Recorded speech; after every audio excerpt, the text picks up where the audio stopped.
We're returning to indices now. So we've learnt about the fact that they're called indices or powers or exponents. Today we're going to look at fractional powers. So we have another rule. What was that last rule number that we used for negative ones? I think it was 6. Okay? So we're up to 7. So this is rule 7 as such. And what it says is, if we've got something like this, all right, so it's got a power, but it's also got this thing at the front of the square root sign.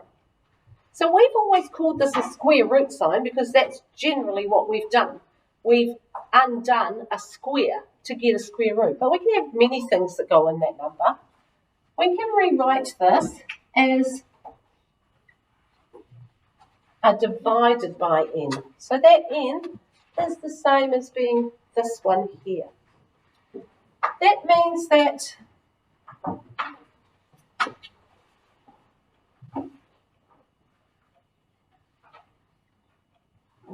we just do not write the 2. Okay? So the square root of a is the same as 2. It's a little 2 and it's hanging in the air, and we have to be very careful when we're reading the question that we don't get it confused. This is not the same as this. Alright, so you have to look carefully to see which one we're actually dealing with. So this one is 2 of those. This one is the second root of a.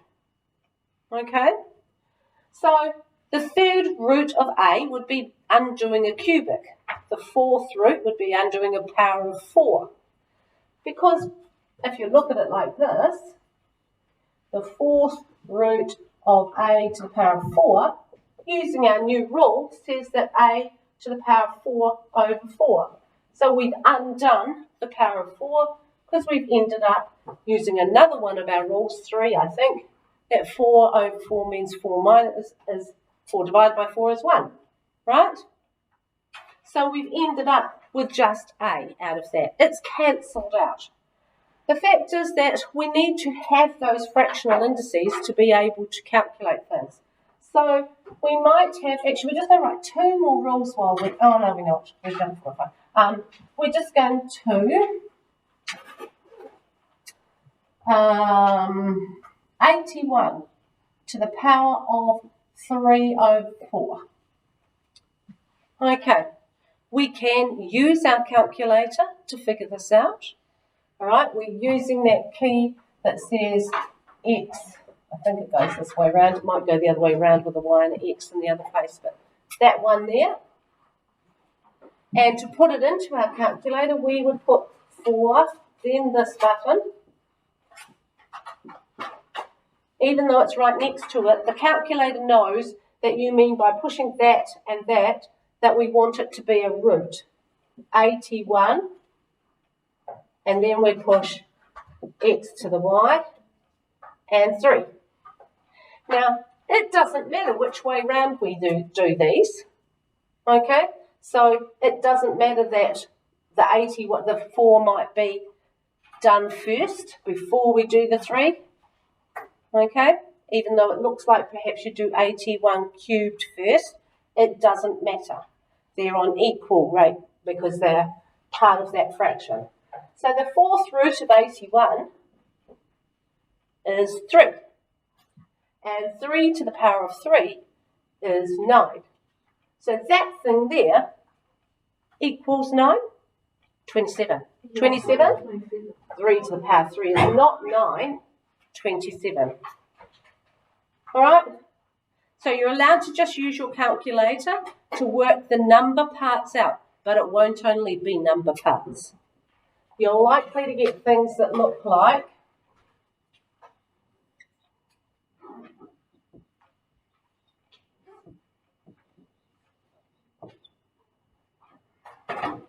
this, where they say write this with an index. Okay, that means that we need to get rid of the square root sign. Does anybody know what a square root sign is called? It's got a fancy name. It's called a surd. All right, that's that sign. And we continue the top of the line and put a little thing on the end to say it's everything from there to there that's being rooted. In this case, 3 rooted. All right?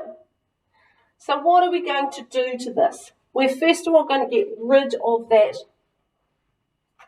cubed root sign. We're going to put it as 125m to the power of 2 to a third. All right? And then we're going to break it down. We're going to say, what is the third root of 125?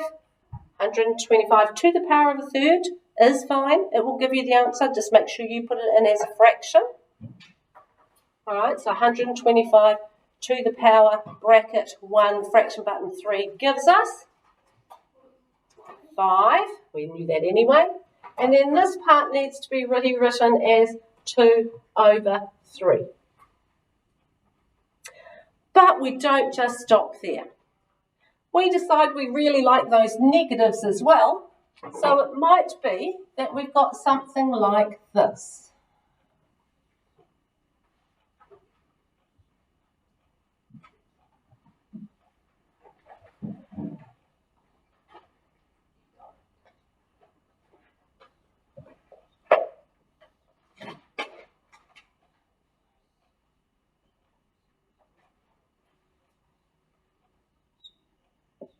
There you go, that's looking pretty yucky. All right, they give you this pretty yucky thing and they say, simplify it and write as with an index or something like that. What are we going to do? We're going to attack it a little bit at a time. Don't try and do everything. This 2 out here says we've got 2 of everything. So it's not going to change at the moment. We're going to just leave him out here. We're going to deal with that first bracket. That first bracket says 5 squared is 25, and m to the power of negative 3 times 2 is negative 6. All over 4th root of a squared, m to the power of 2 over 4. Now, in algebra, you're expected to tidy it up, so we need to actually work on that. So we've got 2 times 25, happy with 50. What does that negative 6 do?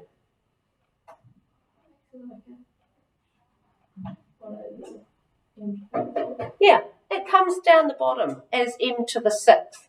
We'd never leave a negative in it. So we've got 50 over. What is 2 over 4? A half, right? And we've added to it m to the 6. What happens when we've got 2 next to each other?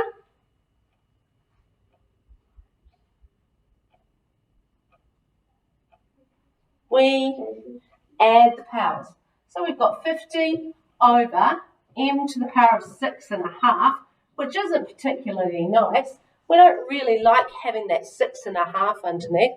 We'd much rather have 50 over m to the power of 13 over 2, which is where your mixed fractions come in. Either of these would probably be marked right because you've got to the point of having a positive index, so you probably would get it right for either of these. But you just tinkle inwards until you get to that point where you think you've simplified everything you can. All right?